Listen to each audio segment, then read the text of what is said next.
ఓం శ్రీకృష్ణ పరబ్రహ్మణే నమః. శ్రీ గురుభ్యో నమః. శ్రీమాత్రే నమః. శ్రీ గణేశాయ నమః.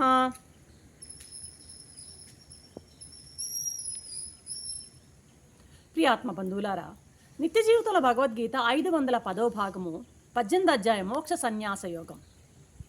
ఇప్పటి వరకు అంటే 28వ శ్లోకం వరకు 26, 27, 28 ఈ 3 శ్లోకాలలో కర్త యొక్క త్రివిధ భేదాలు అంటే సాత్విక కర్త, రాజసిక కర్త, తామసిక కర్తను గురించి చెప్పి స్వామి ఇక బుద్ధి ధృతి యొక్క త్రిగుణ భేదాలని చెప్పబోతున్నాడు అనమాట.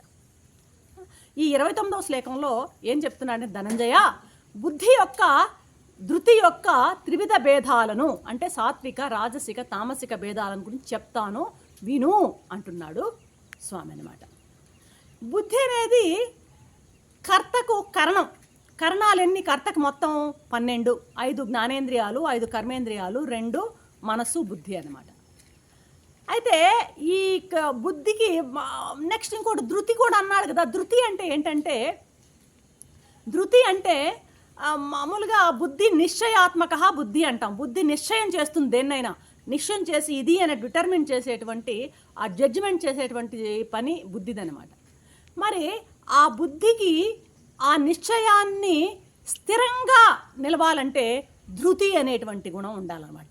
అంటే బుద్ధి యొక్క ఆ యొక్క నిశ్చయాన్ని స్థిరపరిచేదాన్ని ధృతి అంటారనమాట. కాబట్టి కర్తకు బుద్ధిలాగానే ఇది కూడా, ధృతి కూడా ఒక కరణమే. అదేవిధంగా జ్ఞానం కూడా బుద్ధి యొక్క ఒక వృత్తి విశేషమే. అయితే ఆ జ్ఞానాన్ని కర్మచోదనా త్రిపుటిలో అంటే జ్ఞాత, జ్ఞేయం, జ్ఞానంలో చెప్పేశాడు. ఇప్పుడు త్రివిధ భేదాలతో చెప్పబోయేటువంటి బుద్ధి ప్రధాన కరణం కాబట్టి దీనిని కర్మ సంగ్రహంలో చేర్చి చెప్పబోతున్నాడు స్వామి. ఏంటి ఆ కర్మ సంగ్రహం? కర్త, కర్మ, కర్ణాల్లో చేర్చాడు అనమాట. దీన్ని ఏమంటున్నాడు 29వ శ్లోకంలో స్వామి? బుద్ధేర్భేదం ధృతైశ్చైవ గుణతః శ్రీవిధ శృణు ప్రోచ్యమానమశేషేణ పృథక్వేన ధనంజయ అంటున్నారు 29వ శ్లోకంలో. ధనంజయ బుద్ధి యొక్కయు ధృతి యొక్కయు, ధృతి అంటే ధైర్యం అనే మాట కూడా వాడుతుంటారు అక్కడక్కడ. ఈ బుద్ధి యొక్కయు ధృతి యొక్కయు గుణభేదాలను బట్టి 3 విధాలుగా వేరువేరుగా నేను చెప్పబోతున్నాను, శ్రద్ధగా విను అంటున్నారు 29వ శ్లోకంలో. ఈ బుద్ధి మరియు ధృతిలో ఉన్నటువంటి 3 విధాలైనటువంటి భేదాలను విను అంటున్నారు. ప్రోచ్యమానం అశేషేణ పృథక్వేన ధనంజయ అంటే సంపూర్ణంగా వేరువేరుగా చెప్పబడేటువంటి ఈ విషయాలను విను అర్జున అంటున్నాడు అనమాట ఈ 29వ శ్లోకంలో. ఇకపోతే 30వ శ్లోకాన్ని చూద్దాం. ఈ 30వ శ్లోకంలో మొట్టమొదట బుద్ధి ధృతి యొక్క త్రివిధ భేదాలు చెప్తాను అన్నాడు కదా. ఇందులో సాత్విక బుద్ధిని గురించి మొట్టమొదట చెప్తున్నాడు 30వ శ్లోకంలో స్వామి. ఎలా ఉంటుంది సాత్విక బుద్ధి అంటున్నాడు? ప్రవృత్తించ నివృత్తించ కార్యే కార్యౌ భయాభయే బంధం మోక్షంచ యా వేత్తి బుద్ధి సా పార్థ సాత్వికి అంటున్నారు 30వ శ్లోకంలో. ప్రవృత్తి నివృత్తి మార్గాలను, కార్యములను, భయాభయములను, బంధమోక్షాలను తెలుసుకోగలటువంటి బుద్ధి ఏదైతే ఉందో అది సాత్విక బుద్ధి అంటున్నాడు స్వామి. సాత్విక బుద్ధి అనేది ముందు వెనకలు గమనిస్తూ ఉంటుందన్నమాట. ఇది ప్రవృత్తి మార్గము, ఇది నివృత్తి మార్గము అనేటువంటి విమర్శ సాత్విక బుద్ధికి ఉంటుంది. సాత్విక బుద్ధి కలవాడు ఇది ప్రవృత్తి మార్గము, ఇది నివృత్తి మార్గము అనేటువంటి ఆ డిస్క్రిమినేటింగ్ కెపాసిటీ వానికి ఉంటుందన్నమాట. ఏంటి ప్రవృత్తి మార్గం? లౌకికమైనటువంటి ఆ సంసార బంధంలో పడిపోయి లౌకికమైనటువంటి ఆ యొక్క మార్గంలోనే ఉంటే దాన్ని ప్రవృత్తి మార్గము అంటారు. నివృత్తి మార్గము అంటే ఇది ఆముష్కికమైనటువంటి ఆధ్యాత్మికమైనటువంటి ఆ మార్గాన్ని, నేనెవరు, నేను ఎక్కడి నుంచి వచ్చాను, ఆత్మేది, పరమాత్మేది అంటూ ఆ తెలుసుకోగోరి ఆ మార్గంలో జీవితాన్ని చరితార్థం చేసుకునేటువంటి ఒక ప్రత్యేకమైన మార్గం ఉందే, ఈ మార్గాన్ని నివృత్తి మార్గము అని అంటారనమాట.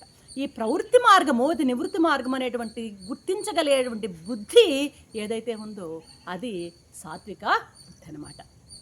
మామూలుగా కనపడేటువంటి ఆత్మకు ఇతరమైనటువంటి అనాత్మైనటువంటి ఈ ప్రపంచమే సంసారం అన్నమాట.